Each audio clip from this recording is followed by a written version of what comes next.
Assalamualaikum warahmatullahi wabarakatuh. Waalaikumsalam warahmatullahi wabarakatuh ya Pak Dika. Mohon izin, saya dalam rangka pemenuhan sebagai bentuk aksi nyata dalam proses atau demonstrasi konseptual saya dalam proses menggapai sertifikat guru penggerak. Dalam proses CGP ini saya akan mewawancarai Bapak dalam dalam kasus atau dalam beberapa hal berkaitan dengan etika atau pengambilan keputusan sebagai pemimpin pembelajaran atau kepala sekolah. Iya. Sebelumnya mohon maaf Pak Haji, Pak Haji menjadi kepala sekolah sudah berapa tahun? Sejak tahun berapa? Saya jadi kepala sekolah COVID. Jadi saya itu dilantik tanggal 9 Juli tahun 2000 ya. 2000. Tahun 2000. Saya itu diklat kepala sekolah lulus persis di akhir tahun 2019 tanggal 31 Desember itu akhir sampai menjelang tengah malam. Jadi baru selesai diklatnya dan ditempatkan di sekolah untuk pertama kalinya tanggal 9 Juli. 9 Juli tahun 2020. Sekitar 6 bulan Pak Haji ya dari proses ya. Oh iya. Sekitar 6 bulan. Suka duka jadi pemimpin pembelajaran seperti gimana Pak? Suka dukanya? Pemimpin pembelajaran itu hal yang unik. Yang di tiap sekolah beda karena kondisi anak beda, kondisi guru juga tentunya. Intinya pemimpin pembelajaran itu kan harus mampu menggerakkan semua potensi agar nyaman belajar. Guru itu dasarnya juga membelajarkan siswa, bukan mengajari siswa tapi membelajarkan siswa. Siswa memanfaatkan potensinya untuk belajar maksimal. Nah ini di tiap sekolah itu unik dan tantangan pasti beda-beda. Nah oleh karena itu beda sekolah harus adaptasi. Jadi kalau dipindah-pindah kepala sekolah repot, itu diadaptasi lagi. Seperti itulah kira-kira. Siap Pak Haji. Ya Pak Haji, sekarang mulai masuk ke ini bahasan inti. Jadi selama ini bagaimana Bapak dapat mengidentifikasi kasus-kasus yang merupakan dilema etika atau bujukan moral? Jadi kadang gini, kasus itu hadir tidak mendeklarasikan diri nama kan. Betul. Ini kasus apa, ini kasus seperti apa namanya.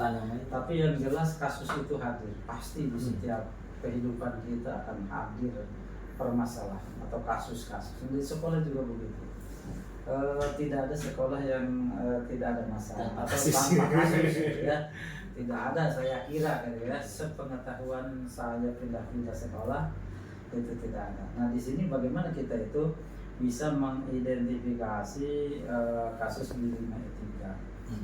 Yang jelas seorang kepala sekolah itu harus memanfaatkan semua potensi yang ada, tenaga yang ada, manpower itu harus digunakan, tenaga manusia itu harus dimanfaatkan untuk mendeteksi dini apa persoalan-persoalan yang ada di tengah-tengah kita. Kita kadang keliling dengerin siswa, tidak juga ngeloyor ke tempat orang bekerja, misalkan tukang sedang bekerja.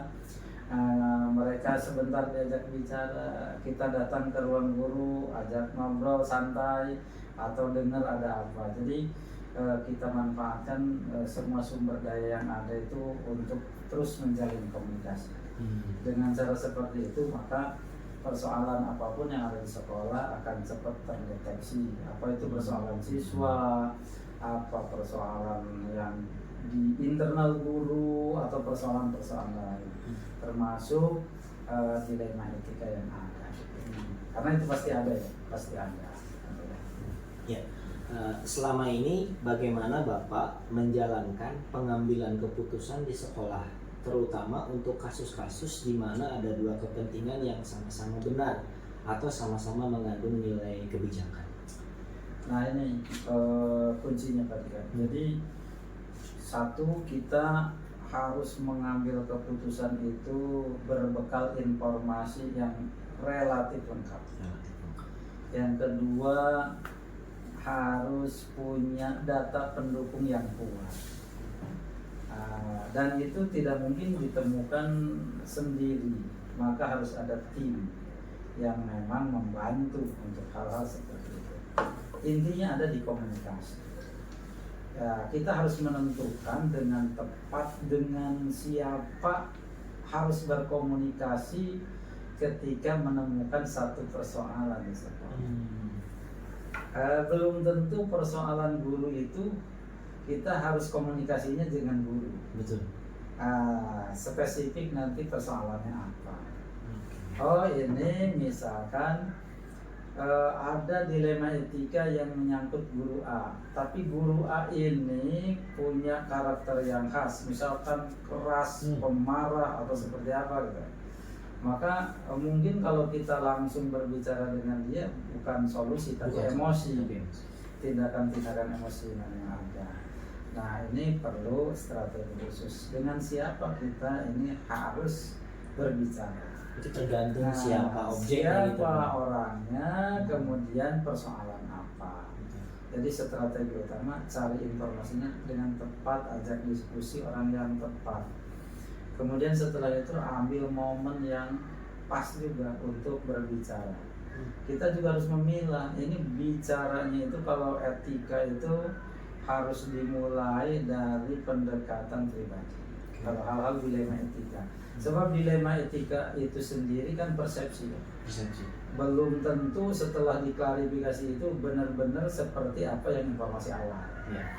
Jadi kita di situ harus betul-betul cermat, gitu ya, mencermati persoalan dengan siapa kita bisa cari info, kemudian kapan ini harus kita berkomunikasi, teknis komunikasi juga harus diperhatikan.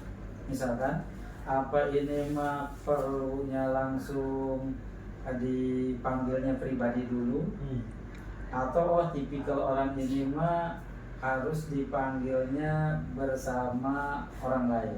Misalkan kan bisa gini, ketika saya menangani seorang ibu guru misalkan, ketika saya panggil dan kemudian lama di dalam ruangan, bisa malah saya yang dicurigai nanti ada apa, nah, gitu. Padahal kita sedang mendalami sebuah dilema etika. Maka mungkin ada baiknya saya memilih tim kerja di jajaran manajemen ya dari ibu-ibu. Supaya ada temannya lah, minimal ada yang menyaksikan apa yang saya lakukan itu tidak malah menimbulkan persepsi dilema etika yang baru. Nah, seperti itu kira-kira. Berarti pertanyaan berikutnya secara langsung dari jawab Pak Haji ya, langkah-langkah atau prosedur seperti apa yang biasa Bapak lakukan tadi? Iya. Jadi dari mulai pencarian info, kemudian kita diskusi dengan siapa, apa diskusi itu spesifik atau dalam konteks global, kita harus tahu situasi, kemudian juga kapan dipanggilnya, siapa yang dipanggil, siapa yang membersamai kita, itu harus betul hati-hati. Berikutnya Pak Haji, hal apa saja yang selama ini Bapak anggap efektif dalam pengambilan keputusan pada kasus-kasus dilema etika yang pernah dihadapi? Dilema etika itu yang efektif menurut saya, satu, bangun trust dulu ya. Trust ya. Jadi kepercayaan. Jadi kawan-kawan komunitas sekolah itu harus percaya bahwa kita ini serius, sungguh-sungguh, tidak main dan bisa dipercaya. Dan ini tidak mudah. Caranya supaya kita dipercaya memang harus jelas komitmennya apa, jelas kita ketaatannya pada komitmen. Apalagi di Indonesia kental dengan kehidupan beragama. Nomor satu itu kehidupan beragama kita harus betul-betul dijaga, walaupun niatnya bukan mau mempertontonkan kepada orang lain, tapi memberi contoh itu sesuatu yang dianjurkan. Jadi niat kita misalkan, ya Allah, saya akan memberikan contoh bahwa saya disiplin, datang pagi dan lain sebagainya. Di celah sisi mana kita jangan memberikan celah yang membuat kita ini dicela, sebisa mungkin. Meskipun kita sadar tidak ada manusia yang bisa sempurna, mungkin nanti ada ditemukan sisi-sisi negatifnya kita, tapi jangan terlalu banyak lah, jangan terlalu disengaja. Itu caranya. Kemudian setelah trust ini terbentuk, maka kita akan dengan mudah bisa menyelesaikan persoalan-persoalan yang ada. Dan kalau saya sebagai muslim meyakini bahwa pengambilan keputusan yang sulit itu ada jalan mudah sebetulnya. Sulit menurut kita, tapi diberikan jalan mudah oleh ajaran agama kita. Datang kepada Allah, sholat istikharah namanya, dan nanti Allah pasti tunjukkan jalan yang terbaik. Ketika sudah mentok, dan kita memang sebagai umat beragama itu tidak bisa hanya mengandalkan otak sendiri, pemahaman sendiri, pengetahuan sendiri. Kita ini harus tetap meminta bantuan Allah supaya menghasilkan keputusan-keputusan terbaik, ya, dengan proses yang diawali dengan niat baik, usahakan bahasa yang digunakan ketika berkomunikasi ditata dengan baik, gitu ya. Dan intinya insya Allah nanti akan berhasil baik. Luar biasa. Malah selesai belum? Ya. Oh, masih ada aja. Masih ada Pak Haji. Oke. Berikutnya tantangan Pak Haji yang pernah muncul dalam proses pengambilan keputusan Pak Haji. Tantangan itu sebetulnya gini. Pengambilan keputusan dilema etika itu sudah pasti resikonya akan ada pihak yang merasa tidak suka dengan keputusan. Karena tadi dianggap dua-dua baik atau dua-duanya jelek atau ada pertentangan. Nah, ini ada sebuah risiko di situ. Kemungkinan secara pemikiran manusia, saya kalau begini nanti dibenci oleh si ini. Saya kalau begini nanti tidak disukai si ini. Nah, itu perasaan seperti itu harus dianggap hal yang wajar, tidak perlu dijadikan faktor yang mempengaruhi sehingga kita tidak berani ngambil keputusan. Berarti hal tersebut pasti bakalan muncul Pak? Ada muncul, dan karena dilema etika itu ibarat kata ini mau diambil keputusan yang manapun ada pihak yang merasa tidak senang. Nah, yang dirugikan yang ada yang seperti itu Pak Dika. Jadi coba bisa diminimalisir. Apa minimalisirnya? Komunikasi. Jadi kata kunci kita komunikasi.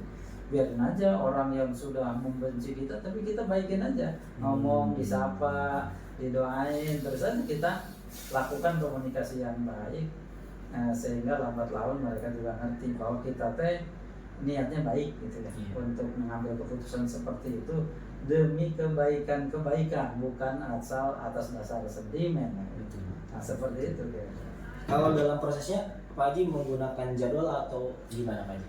Proses penyelesaiannya? Jadi gini, kalau jadwal itu begini, jadwal itu akan berlaku kalau ditentukan oleh peraturan yang ada. Sejauh bisa kita fleksibel, mending fleksibel. Selesaikan masalah itu segera. Masalah itu kayak beban gitu. Beban kalau kita pegang 1 menit ringan. Betul.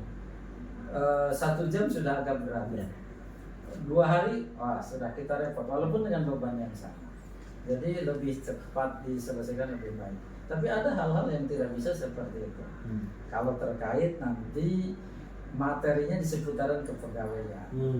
Kalau kepegawaian kan harus terjadwal. Misalkan pemanggilan itu menurut ketentuan peraturannya 7 hari. Kalau tidak 7 hari, misalkan Pak Dika melakukan pelanggaran hari ini, saya keluarkan surat hari ini, 7 hari ke depan wajib menghadap saya, 7 hari kerja, gitu kan? Saya bikinnya besok Pak Dika harus menghadap saya, itu cacat hukum, cacat administrasi. Jadi ada yang memang harus terjadwal karena dijadwalkan, diwajibkan menurut ketentuan, dan kalau hal-hal yang di luar itu ya kita fleksibel, lebih cepat, lebih baik, seperti itu. Iya. Berikutnya Pak Haji, kalau tadi saya dengar di awal memang faktor-faktor atau yang mempermudah proses pengambilan keputusan Pak Haji menggunakan tim manajemen tadi. Tim manajemen. Terus yang terakhir Pak Haji, dari semua hal yang tadi disampaikan, kira-kira Pak Haji bisa memberikan bekal buat saya untuk kedepannya sebagai pemimpin pembelajaran dalam menghadapi kasus dilema etika pasti kan tadi Pak Haji bilang bakal muncul Pak Haji. Iya. Cuman tentu kedepannya pasti beda-beda Pak Haji. Iya, Dilemanya saya membayangkan di siswa aja dilemanya udah luar biasa bagaimana di tingkat kepegawaian gitu. Saya masih merasa belum kayak bebannya gede banget gitu Pak Haji ya.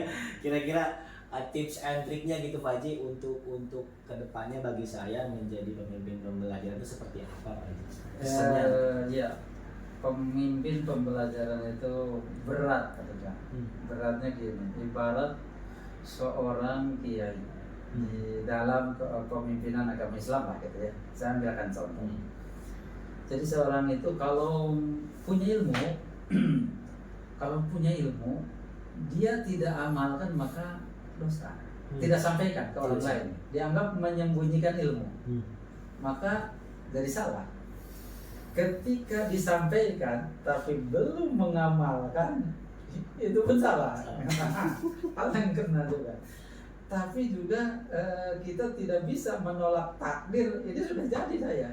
Berarti ilmu harus ada, harus disampaikan, dan mau tidak mau harus menjadi contoh terdepan dalam melaksanakan apa yang sudah kita tahu, termasuk dalam bidang etika, dalam mentaati peraturan, dalam berkehidupan itu yang semuanya dipagari dengan peraturan-peraturan itu.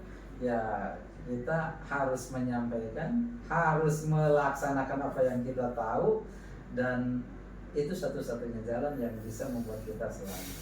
Sekarang tahu tidak menyampaikan salah. Tahu menyampaikan tapi tidak mengamalkan juga salah. Misalkan harus datang sebelum pembelajaran dimulai.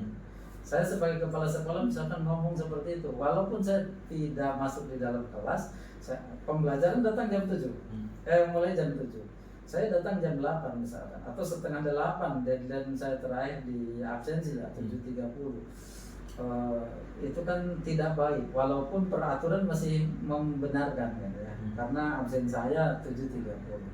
Nah, dalam penanganan di pendidikan tidak bisa. Saya kan diperbolehkan, ini boleh.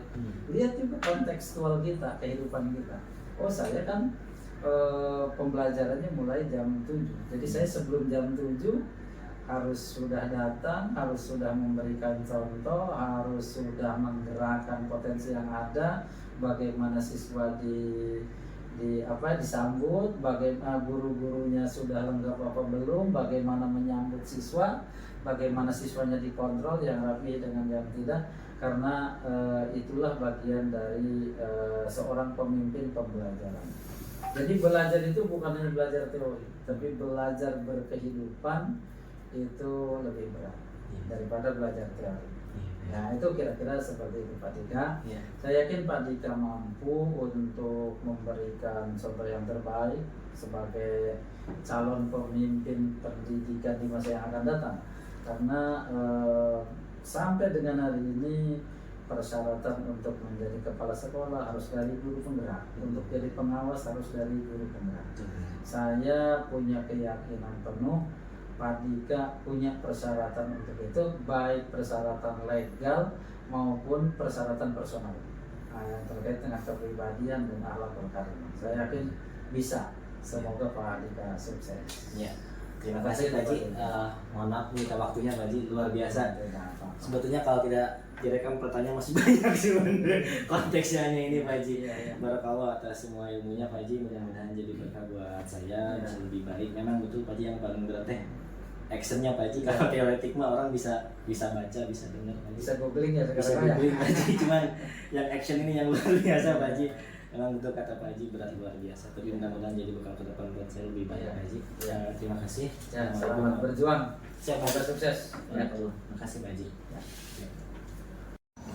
Assalamualaikum warahmatullahi wabarakatuh. Waalaikumsalam warahmatullahi wabarakatuh. Mohon izin, saya Dwi Andika Maulana dari SMA 2 Cikarang Utara. Izin menggali informasi tentang pengambilan keputusan sebagai kepala sekolah kepemimpinan Bapak di SMAN 1 Cikarang Pusat. Mohon maaf Pak Haji, sebelumnya Pak Haji udah berapa lama menjadi kepala sekolah? Sejak 2015 tahun. 9 tahun. Kira-kira selama 9 tahun suka dukanya apa Pak Haji menjadi pemimpin di sekolah Pak Haji? Pasti dalam hidup ada suka dan duka, gitu. Termasuk ketika kita menjabat sebagai kepala sekolah. Sebenarnya bukan kedukaan, hanya persoalan-persoalan yang kita temui yang harus kita cari jalan keluarnya. Nah, orang bisa menyebutnya itu duka karena ada persoalan. Tapi bisa saja tergantung sudut pandang. Justru dari persoalan-persoalan yang kita temui itu mengasah kita untuk berpikir, mengasah kita untuk berkolaborasi, mencari solusi, dan ujung-ujungnya memperkaya hasanah pemikiran kita ya. Siap Pak Haji, luar biasa. Jadi di kepemimpinan keputusan ini Pak Haji, bagaimana Pak Haji dapat mengidentifikasi kasus-kasus yang merupakan dilema etika atau bujukan moral selama ini? Karena kita ada di ruang lingkup pendidikan, dan pendidikan itu mengedepankan salah satunya adalah moralitas atau etika. Tentu dalam keseharian, karena kita berhadapan dengan manusia, guru, TU, siswa, karyawan yang secara pribadi pemikirannya berbeda, wawasannya berbeda, latar belakangnya berbeda, itu menyebabkan mereka punya standar yang berbeda-beda juga. Nah, perbedaan-perbedaan itu hal yang lumrah secara pribadi ya. Tapi karena kita di sekolah, tentu harus ada standar yang disepakati, yang sifatnya konvensi, disepakati oleh seluruh warga sekolah. Nah, kita akan selalu bertemu dengan dilema etika atau bujukan moral. Ketika kita menemukan itu, yang harus kita lakukan adalah pendekatan humanis. Kenapa? Karena tadi sebagai pribadi punya nilai, punya value, punya etika, punya moralitas yang sifatnya pribadi juga. Nah, maka ketika kita duduk bareng, kita bertanya tentang ukurannya, tentang standarnya, tentang sudut pandangnya atau persepsinya terhadap satu persoalan, kita punya pembanding dengan pemikiran kita. Maka ketika sudah kita punya pembanding, ada alat ukur yang lebih tinggi tadi, yaitu etika atau moralitas atau budaya yang sudah dibangun di sekolah, yang menjadi kewajiban seluruh warga sekolah untuk mengikutinya. Dan kita punya kode etik guru, ada kode etik siswa, ya, nah, itu yang harus kita pakai. Jadi tidak bisa kita mengatakan kamu salah karena ada dasarnya. Justru yang wajib kita gali adalah kemunculan sadar sendirinya. Nah, kenapa?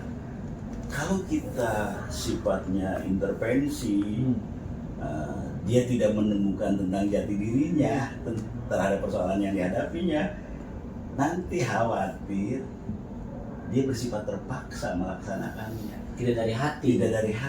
Maka tadi saya bilang, pendekatannya humanis, pendekatan kemanusiaan lewat duduk bareng. Tuh. Selama ini bagaimana Pak Haji menjalankan pengambilan keputusan di sekolah, terutama untuk kasus-kasus di mana ada dua kepentingan yang sama? Iya. Itu pasti terjadi di dengan dunia pendidikan, termasuk di satuan pendidikan. Kenapa? Dalam momen tertentu ada 2-3 kepentingan yang harus didahulukan, tapi konteksnya hanya satu saja, konteks pembiayaan, konteks waktu dan sebagainya. Nah, ketika itu terjadi, misalnya ada dua kepentingan yang dua-duanya baik, tapi momen pembiayaannya atau momen waktunya hanya satu yang bisa dilaksanakan gitu. Maka kita harus duduk bareng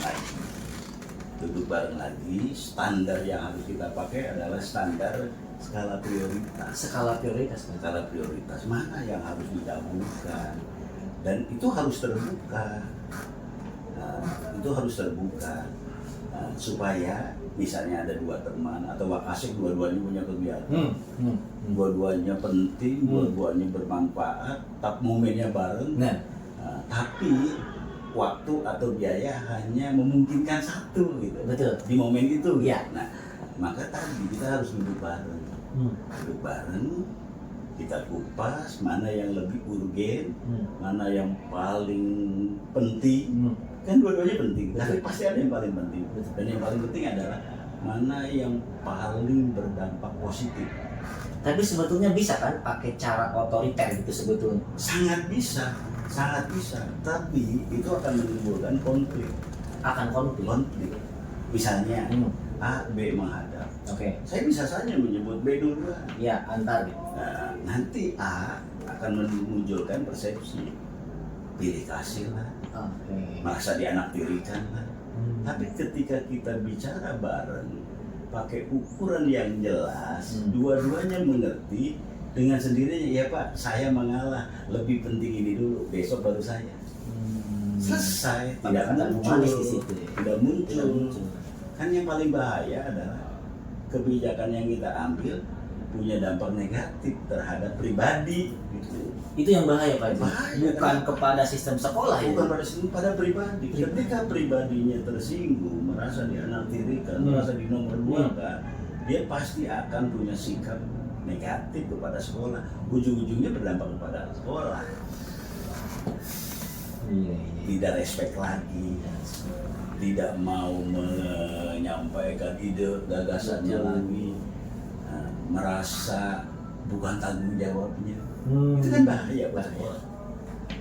Karena tidak merasa dari hati, tersakiti hati. Iya. Ya.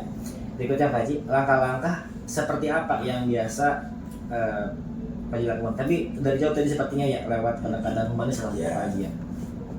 Ya, prosedurnya begini, prosedur normatifnya. Ketika kita menemukan misalnya pelanggaran etika, atau moral di lapangan, tentu kita hanya mendengar atau mendapat laporan gitu. Fakta sebenarnya kan kita tidak dapat. Maka kita punya kewajiban menggali informasi dari guru yang saat itu ada di lapangan, dari siswa yang saat itu ada di lapangan, supaya data atau informasi yang kita terima itu utuh. Nah, ketika informasi utuh, maka kan kita punya langkah. Ketika peristiwanya di lapangan, tentu yang menanganinya adalah orang yang di lapangan. Tidak selesai atau belum selesai, naik, ada BP, ada wali kelas, ada kesiswaan, baru ada kepala sekolah.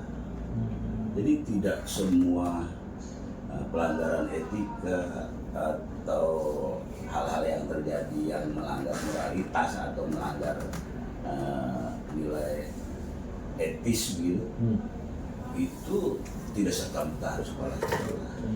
Semua guru punya kewajiban untuk meluruskan, untuk menyelesaikan persoalan-persoalan yang terjadi. Ketika persoalannya tidak selesai, nah, maka kita punya kewajiban. Kalau di kami, ketika ada persoalannya itu tidak selesai di bawah, maka kita pleno.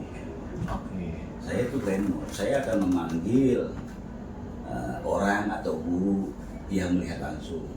Saya akan memanggil tim BPPK, saya akan memanggil wali kelas, saya akan memanggil kesiswaan dan pembina OSIS. Nah, kita pleno dari berbagai sudut pandang. Sudut pandang BP melihat persoalan beda dengan sudut pandang kesiswaan. Sudut pandang wali kelas sebagai orang tua beda melihat persoalan. Sudut pandang guru yang melihat atau dia yang peristiwa itu terjadi di depan dia beda. Kita harus holistik memandangnya. Jadi tidak ada keputusan kepala sekolah dalam hal etika. Yang ada keputusan sekolah. Bukan atas nama pribadi. Ya, kenapa? Karena saya sebagai pribadi subjektif, Oke. punya sudut pandang pribadi. Bisa jadi sudut pandang saya benarnya hanya separuh, separuhnya lagi dilengkapi sudut pandang teman yang lain.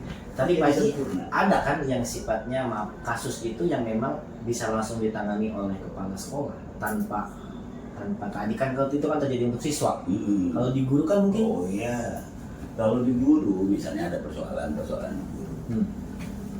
Saya ketika menemukan persoalan di guru, saya menempatkan diri bukan sebagai kepala sekolah, sebagai pembina kepegawaian. Apakah pelanggarannya itu kepegawaian ataukah etika atau moralitas? Tentu beda. Kalau kepegawaian standarnya sudah jelas, ada. sudah jelas. Ada undang-undangnya, ada peraturannya. Tapi kalau menyangkut etika, lagi-lagi subjektivitas tinggi, maka tetap saya akan meminta konfirmasi pendapat teman-teman yang lain supaya tadi sudut pandangnya utuh, tidak serta-merta. Nah, dan yang paling sulit adalah kita mengambil kebijakan berharap tidak melukai yang bersangkutan, tapi menimbulkan kesadaran. Itu yang paling sulit. Paling sulit dan tidak membekas secara psikologis di saya. Habis ngambil keputusan mikir gitu ya. Itu nggak enak. Iya, kepikiran. Nah, itu kan berarti tidak utuh kebijakan yang kita ambil. Ada satu kata lebih bijaksana, bukan bijaksana. Artinya apa? Artinya setiap keputusan atau kebijakan yang mau kita ambil harus berfokus kepada persoalan,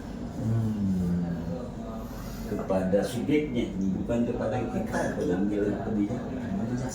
Karena bijaksana, tapi harus bijaksana juga. Nah itu gimana? Nah ya artinya tadi kita harus utuh, jangan sampai harusnya bijaksana, dia tidak merasa terzalimi, dia tidak merasa tersakiti, dia tidak merasa termarginalkan atau apapun itu perasaan-perasaan negatif pada dia. Nah, itu harus kita hindari. Tadi katanya memunculkan kesadaran dan paham, mengerti bahwa sanksi yang saya terima pantas saya terima. Itu yang paling berat tuh. Tuh. Berarti tantangan yang muncul saat proses pengambilan keputusan salah satunya tadi Pak Haji. Ya, ternyata. Jadi lagi-lagi kita ini guru. Jangan jadi guru untuk guru. Seringkali Dengan jadi guru untuk guru. Seringkali seorang kepala sekolah, ya, nggak tahu lah, mudah-mudahan tidak seringkali, mungkin ya, mungkin kepala sekolah ketika berhadapan dengan guru seringkali menempatkan dirinya sebagai guru, padahal yang dihadapi guru. Justru artinya apa? Hindari untuk menggurui, munculkan kesadaran guru tersebut untuk berpikir kritis dia. Nah kalau kita menggurui, saya menggurui Pak, apa statusnya? Sama mendidik.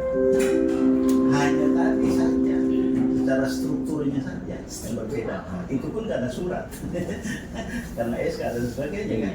Tapi secara sejatinya sama kita, enggak ada bedanya. Maka sifatnya lebih sering atau lebih ditekankan kepada memunculkan kesadaran. Pak Haji, untuk memunculkan kita itu bukan pemimpin Pak Haji, karena kan biasanya kalau dapat SK ruangan berbeda apa Pak Haji, untuk apa ya, membatasi diri kan bahasanya, supaya kita ini ya saya guru, Anda guru gitu, gimana Pak Haji memupuk itu Pak Haji? Kayaknya sepertinya kebanyakan gitu ya mereka itu bahwa ya saya pemimpin, saya ke sekolah gitu. Iya, ada begini, otoritas gitu yang begini. dalam konteks pemimpin itu dalam konteks tertentu. Ketika rapat jadi Iya. pemimpin, ketika jadi pembina upacara jadi pemimpin. Ketika ngobrol bincang-bincang seperti ini, pemimpinnya harus dihilangkan sebagai pribadi. Kan konteksnya pemimpin itu cuma satu, dalam kedinasan. Tanda tangan di SK itu pemimpin kedinasan. Tapi ada berapa persen sih yang menyangkut kedinasan? Iya. Ada berapa momen-momen tertentu saja yang sifatnya kedinasan. Di luar itu bukan kedinasan. Kalau bukan kedinasan, maka istilah pemimpin jangan melekat di badan. Istilah kepala sekolah jangan melekat di badan. Tapi Pak Haji kan apa namanya ya? Ya oke lah itu dalam sistem struktural seperti itu ya. Tapi sepertinya gitu ya, memang yang pengalaman saya juga beberapa kali dipimpin oleh pemimpin merasa bahwa sepertinya sulit dalam memilah itu. Cara memilahnya gimana Pak? Karena kan khawatirnya nanti memunculkan gini.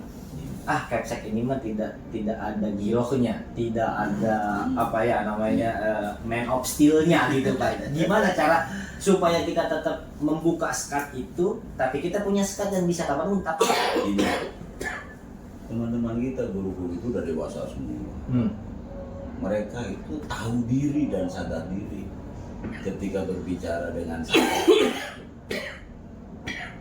Tidak mungkin mereka sekalipun akrab sombong. Kenapa? Karena dia sadar diri. Karena dia sadar diri, tahu. Sama seperti saya. Ketika saya berbicara dengan teman, saya harus menyatakan, dan teman tahu nih, saya ngomong bukan sebagai kepala sekolah, teman tahu. Teman juga tahu ketika saya bicara sebagai kepala sekolah. Itu dengan sendirinya. Dengan sendirinya, karena tadi lagi-lagi keakraban, kekeluargaan. Sesongong-songongnya anak kepada bapak sederhana. Maka saya menempatkannya begini, Mbak Bi. gimana? Sekolah itu seperti rumah. Ya. Ada kamar bapak, ada orang tua, ada kamar anak, ada anak lelaki, ada anak perempuan, ada dapur, ada ruang tamu, ada teras, ada halaman depan, ada halaman belakang. Seakrab-akrabnya anak, ketika masuk ke kamar orang tua, ketok pintu minimal. Itu tidak usah diajarkan. Itu udah nilai dasar yang harus dimiliki oleh seorang guru. Kalau oleh seorang anak itu, dalam konteks sekolah nih, itu ketok pintu sama itu. Sebaliknya, seakrab-akrabnya orang tua nih dengan anaknya perempuan udah gadis mau masuk ke kamar anaknya, itu pasti ketok pintu juga. Padahal itu rumah orang tua. Itu nilai-nilai itu yang dibangun. Ada kamar-kamar tertentu yang bisa dimasuki dengan syarat, dengan izin dan sebagainya. Tapi ada ruangan yang bisa ditempati oleh semua orang. Bebas ya Pak. Bebas di situ. Dapur, siapapun boleh ke situ. Ruang tamu, ruang tengah, siapapun itu bisa bercanda, nonton TV bareng, teras. Nah itu yang dibangun dan itu disampaikan. Pemimpin itu harus menyampaikan konteks. Harus disampaikan sebenarnya di awal supaya masing-masing itu pada relnya. Masing-masing itu pada relnya. Ketika di stasiun boleh itu kereta ini ada di sebelah kiri, ini punya kanan, lagi pada istirahat. Iya. Tapi ketika jalan tetap on the track. Gitu. Itu di awal harus dibangun. Jadi paling penting pemimpin itu atau kepala sekolah itu harus membangun budaya sekolah, nilai-nilai kebiasaan, tatanan yang harus disepakati bersama. Nah Pak Haji, membangun budayanya melihat SDM-nya atau egoisme kepala sekolahnya atau filosofi tadi yang rumah Pak Haji? Iya, filosofi rumah. Filosofi rumah. Karena sekolah itu lembaga pendidikan, bukan lembaga struktural. Kalau struktural kan garis komando. Iya. Kalau lembaga pendidikan garis koordinasi. Kalau di jalan tuh garisnya putus-putus. Ya. Boleh pindah ke Boleh sini, pindah. boleh bukan garis tanpa putus. Iya. Kalau garis tanpa putus pindah, polisi. Iya. Itu tuh. Jadi siapapun punya hak datang ke sini. Siapapun punya hak.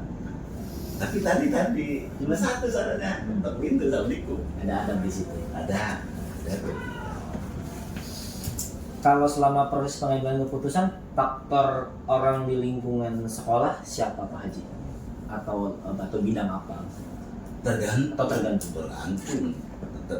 keputusan dalam bidang apa. Untuk bidang kesiswaan ya tentu lebih kepada unsur kesiswaan yang kita dengar. Tapi tidak menutup pintu untuk teman-teman dari bidang yang lain untuk menyampaikan masukan. Misalnya dalam penjurusan atau kelompok peminatan kelas 10 atau kelas nih, itu kan bidang kurikulum. Betul. Dalam konteks apanya? Dalam konteks akademiknya. Tapi dalam konteks minat dan bakatnya, saya harus mengacu kepada data sumber hasil psikotes yang dikelola oleh BPBK. Nah, tapi dalam penempatan ruangan kelasnya, saya harus bertanya kepada bidang sarana prasarana. Jadi semuanya terlibat. Hanya tadi ada yang lebih dominan sesuai dengan persoalannya. Kalau penanganan kesiswaan misalnya, tentu kesiswaan yang lebih dominan.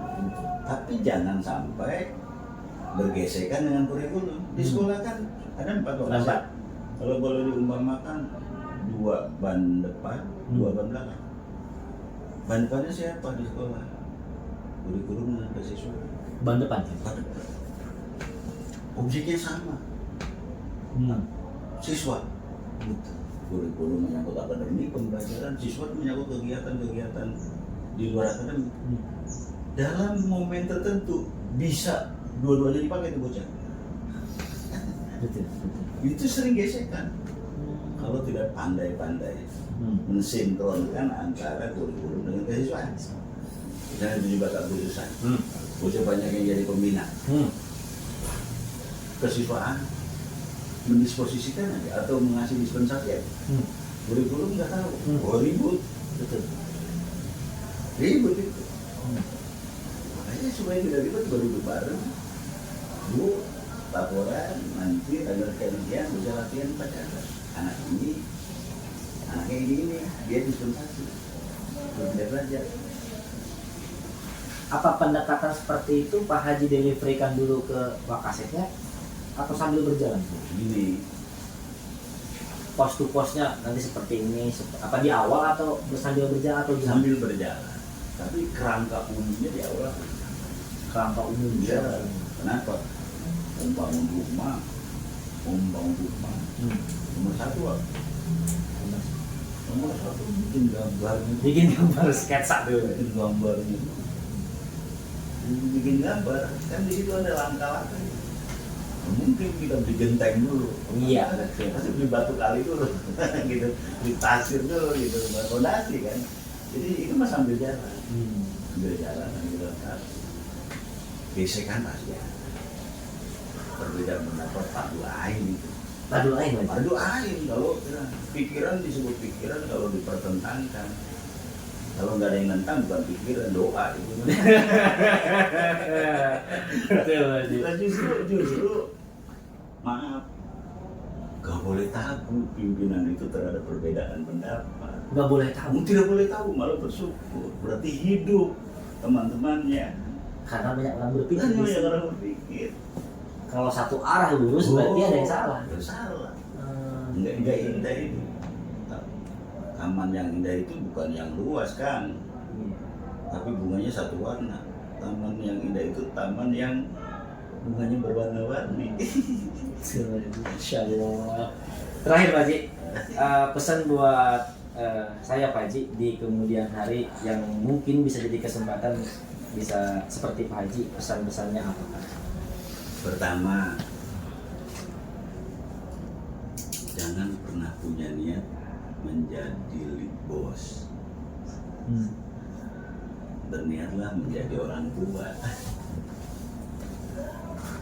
Orang tua, kalau bos itu apa? Kalau bos itu nomor satu kehormatan, menjaga jarak, ingin yang paling gede, ingin diprioritaskan. Nafsu semua itu. Kalau jadi orang tua apa? Melindungi, menyamankan, membahagiakan, merangkul, membuat orang lain bahagia, dan menumbuhkan agar dia lebih sukses dari orang tua. Prinsip orang tua. Prinsip orang tua. Sama seperti itu pemimpin. Pemimpin itu 3 pemilihan. Itu mencemarkan teman-teman, guru-guru itu cemerlang, lebih berwawasan, lebih tinggi pendidikannya, lebih punya semangat mencari ilmunya. Sama ke anak juga seperti itu. Nanti kalau gurunya cemerlang, udah pasti anaknya itu terbawa. Dan itu kewajiban sekolah mendorong dia ikut kuliah, diizinkan itu selama tadi hak anak tidak terganggu. Yang kedua apa kan? Yang kedua, mensejahterakan. Gak ada tuh orang tua yang pengen anaknya melarat. Nah, Pasti semuanya ingin anaknya lebih sukses, lebih sejahtera dari orang tua. Nah, ukuran sejahtera di sekolah itu 2. Kalau sejahtera lahiriah materi, sudah ada aturannya. iya. Baku. Gitu. Tapi yang paling penting adalah mampu mensejahterakan hati dan pikiran orang. Merasa nyaman, diorangi, dimanusiakan, didukung, didorong, diajak bicara, didengar. Oh, itu lebih tinggi kebahagiaannya. Honor 3 bulan belum diberikan juga, tapi diorangin, diajak ngobrol. Tapi sebaliknya tuh. Iya, Perumpamaannya begitu. Iya. Bukan nyindir. Iya, enggak. Oke. Jadi dia harus ini pertama. Itu ini. Yang ketiga, rangkul jadi keluarga besar. Nah, untuk bisa merangkul menjadi keluarga besar, semua merasa apa? Semua teman harus merasa saya pantas jadi anaknya. Saya merasa nyaman jadi keluarga besar SMA gitu. Nah itu, dan itu bisa dilakukan oleh pemimpin dengan duduk bareng, ajak ngobrol. Nah, nggak percaya, saya tuh hampir seminggu 2 kali ngajak guru-guru aku makan di warteg. Seminggu 2 kali? Dalam rangka tadi? Iya, dalam rangka tadi. Yang makannya cuma 10-12 ribu. 14 orang cuma habis 300 ribu. Secara nilai kecil? Tapi secara... Nah, justru ketika kita duduk di luar sambil makan, itu ide gagasan masukkan keluar karena non formal. Sekarang Ketika formal hilang, di sana tiba-tiba muncul. Makanya mau balon gara, cakang, goreng jengkol, sambal ala. Kemarin kan bisa 345.000. Berapa sih nilainya? Duit apa Pak? Duit pribadi. Daripada dikasihin orang seberapa. Kalau orang yang gak kenal, ya itu kan bagaimana? Nanti tanya silakan. Teman-teman, sering gak ada yang makan. Bukan pengen disebut baik, bukan. Bukan pengen disebut kepala sekolahnya bagus, bukan begitu. Di dalam ada nilai. Ketika sudah dalam pelukan, kita nanti dapat informasi yang real, informasi yang murni, gagasan baru dan sebagainya. Kalau di dalam rapat kan ditanya, malu dengan yang lain, nggak enak dengan yang nggak lain, enak dengan yang lain, tergantung status. Iya. Kalau ada yang tersinggung ketika kita dalam situasi informal kekeluargaan, yang namanya anak ngomong ke orang tua Bebas. nggak ada batasnya kan, tapi tetap dalam wilayah tadi karena udah dewasa tahu koridornya tetap gitu kan. Tapi itu harus continue Pak Haji, harus terus. Tidak menjadi kewajiban dan saya tidak mematok setiap 2 minggu. Kalau punya rezeki lebih, Artinya kesempatan tetap harus betul, dibangun. tetap harus dibangun. Kadang ngundang ke rumah satpam, penjaga sekolah ini kan bukan kelompok guru aja. Betul. Sentuhan-sentuhannya. Jadi ibu bikin beli soto ini. Undang kan. Satpam loh semuanya tuh. Tidak tahu artikel tawa-tawa apa. Dan mereka sungkan semua tadi. Sopan-sopan kan satpam saya. Iya. Tadi kan itu begitu. Besok tanggal 17 Agustus saya sudah dalam hati saya udah. Jadi saya nggak ngomong ke teman-teman. Nanti GR dulu dia. Iya. Takutnya kecewa gitu. Ya saya udah berniat besok. Besok saya mau bikin nasi timbel dengan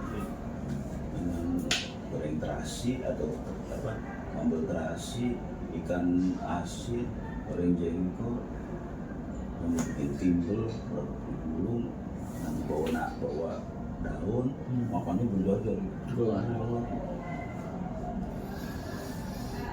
Dari mana uangnya? Masa kita kagak punya uang buat begitu? Kan gampang saya mah kalau ngumpulin uang. 3 hari aja saya nggak ngerokok. Dapat 100.000 saya. Seminggu udah ketahuan ya. Udah ketahuan. Ada 2 minggu aja saya nggak ngerokok misalnya ini. Iya. Nggak beli rokok kita. Misalnya, kalau kita perokok nih, Iya. kita nggak beli rokok aja. 3 minggu atau 2 minggu. Kalau sehari 40.000. 15 hari udah berapa? Cukup tuh bang bikin timbel. itu mah style. Tapi ingat, semua sekolah punya persoalan yang berbeda. Tapi perbedaan itu esensinya sama, harus diselesaikan. Dan penyelesaiannya cuma 2 caranya menurut saya. Komunikasi yang baik, duduk bareng. Enggak. Apa sih yang tidak selesai dengan hati? Semuanya selesai. Ya. Kalau dengan struktural mah nggak selesai.